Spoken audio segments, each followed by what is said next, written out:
Hello friends, welcome back to my channel. और friend, आज की इस वीडियो सीरीज में हम HTML के बारे में कुछ और चीज़ों को जानेंगे जो कि काफ़ी इंपॉर्टेंट है आपके लिए। तो आई होप आप लोगों ने फर्स्ट लेक्चर देखा होगा। बेसिकली आज हम लोग डिस्कस करेंगे HTML डॉक्यूमेंट्स के बारे में कि आखिर HTML डॉक्यूमेंट्स होता क्या है। तो यहाँ पे कह रहा है कि all HTML documents must start with a document type declaration. यानी जितना भी HTML आपका एलिमेंट होता है, डॉक्यूमेंट होता है, वो आपका डॉक्यूमेंट टाइप डिक्लेरेशन से आपका स्टार्ट होता है। यानी ये जो आपका दिख रहा है, इसी से आपका स्टार्ट होता है कोई भी HTML का पेज।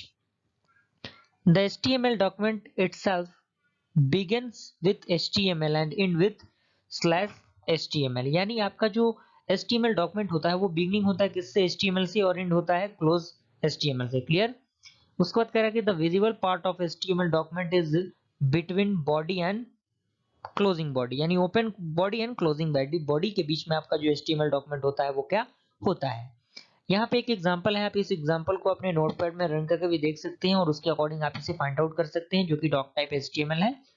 यहाँ पे HTML ओपन है, ये आपका बॉडी है, ये आपका H1 है, हेडिंग 1, एंड ये आपका पैराग्राफ हो गया। यहाँ पे बॉडी के लिए क्लोजिंग हम लोगों ने दिया और HTML के लिए क्लोजिंग दिया। यहाँ तक आई होप पूरा कंसेप्ट आपको क्लियर हुआ।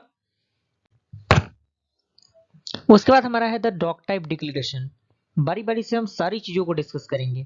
तो यहाँ पे कह रहा है कि the doc type declaration represented the document type and help browser to display web pages correctly.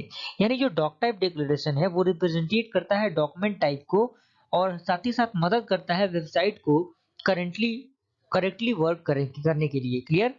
उसके बाद कह रहा है कि it must only appear once at the top of the page before any HTML tag. यानी ये क्या होता है? अपीयर होता है एक ही समय पे टॉप ऑफ द पेज पे। एंड उसके बाद आपका पॉइंट कह रहा है कि the doc type declaration is not case sensitive. यानी जो डॉक टाइप आपका होता है वो केस सेंसिटिव डिक्लेरेशन नहीं होता है। उसके बाद आपका है the doc type declaration for HTML5 is doc type HTML। यानी जो डिक्लेरेशन होता है HTML का वो इस तरह से होता है। यहां तक क्लियर? अब हम लोग बात करेंगे HTML के हेडिंग के बारे में कि आखिर HTML का हेडिंग क्या होता है।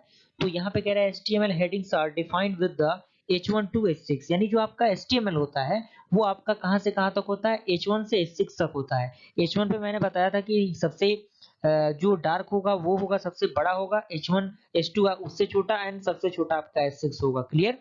H1 define the most important heading. यानी जो आपका H1 होगा सबसे इंपॉर्टेंट हेडिंग को डिफाइन करेगा, और H6 define the list important heading, जो आपके लिस्ट इंपॉर्टेंट हेडिंग को डिफाइन करेगा। एग्जांपल यहाँ पे है, अगर H1 में आप लिखेंगे दिस इज हेडिंग 1 एंड इसे क्लोज करेंगे, H2 में लिखेंगे this is heading 2 and H3 में लिखेंगे दिस इज हेडिंग 3, तो यहाँ पे सबसे ज्यादा डार्क होगा ये, उससे कम डार्क ये, और सबसे कम डार्क ये होगा। क्लियर? यहाँ तक पूरा कंसेप्ट। उसके बाद आपका है आपका HTML पैराग्राफ। आखिर HTML पैराग्राफ क्या होता है, किस तरह से उसका रिप्रेजेंटेशन होता है? तो HTML paragraph are defined with the P tag. यानी जो HTML पैराग्राफ है वो किससे डिफाइंड होता है? P टैग से डिफाइंड होता है। क्लियर? अगर मैं एग्जांपल की बात करूं तो ये आपका P टैग है, this is a paragraph, and आपका ये क्लोज हो जाएगा, तो ये आपका एक स्टेटमेंट हो जाएगा। और इसी के अंदर दिस इज अनदर पैराग्राफ, तो ये आपका अनदर पैराग्राफ होगा। तो ये बेसिकली इसके क्या है? एग्जांपल है। यहाँ तक क्लियर हुआ? अब मैं बात करने वाला हूँ HTML लिंक्स के बारे में कि हम HTML पेज में किस तरह से लिंक को ऐड करते हैं, क्या उसका प्रोसीजर होता है। तो उसमें कह रहा है कि HTML links are defined with the A tag. यानी जो HTML जो है वो लिंक को डिफाइन करने के लिए A टैग का यूज करता है, जिसमें हम क्या करते हैं? एग्जांपल में ahref लिखेंगे और जो भी हमारा लिंक रहेगा, जो भी URL रहेगा, उस URL को हम यहाँ पे पेस्ट कर देंगे। तो यहाँ पे मैंने w3school.com को यूज किया है, क्योंकि इसी के अकॉर्डिंग मैं भी कुछ चीजों को सही तरीके से रिसर्च करता हूँ, देखता हूँ। And this is a link, then ये आपका क्लोज हो जाएगा। जैसे ही आप इस पे क्लिक करेंगे तो आप एक नेक्स्ट पेज पे यानी इसके वेबसाइट पे पहुंच जाएंगे, जो w3school.com का वेबसाइट है। क्लियर? यहाँ तक?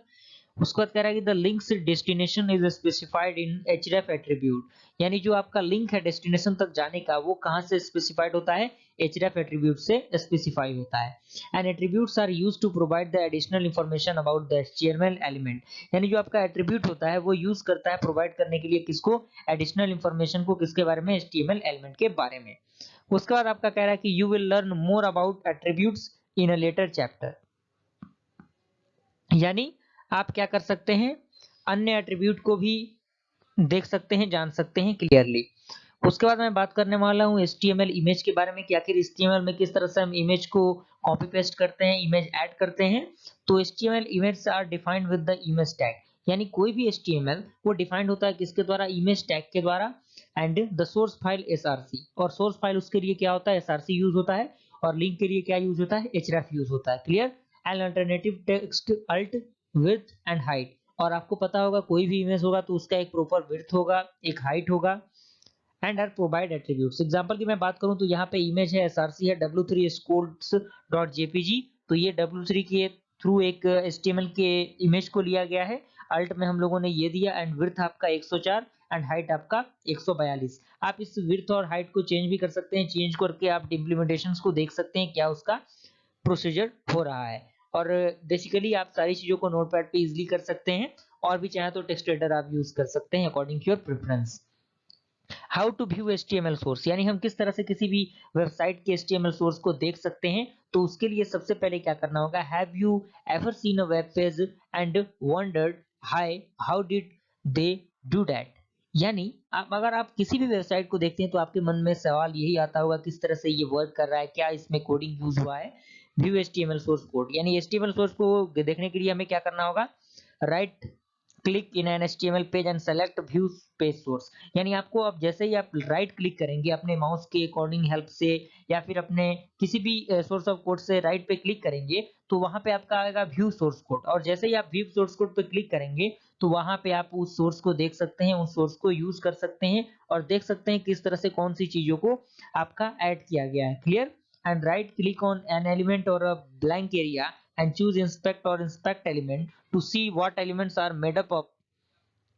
You will see both the HTML and CSS, यानी आप ये HTML भी कर सकते हैं, CSS में भी कर सकते हैं, and you can also edit the HTML or the CSS on the fly in at the elements और styles panel that opens। तो फ्रेंड आई होप यहाँ तक क्लियर हुआ। फ्रेंड अगर ये वीडियो सीरीज आपको पसंद आए वीडियो को लाइक जरूर कीजिए, चैनल पर बनाए चैनल को सब्सक्राइब कीजिए। मिलते हैं अगले वीडियो में, तब तक के लिए थैंक यू।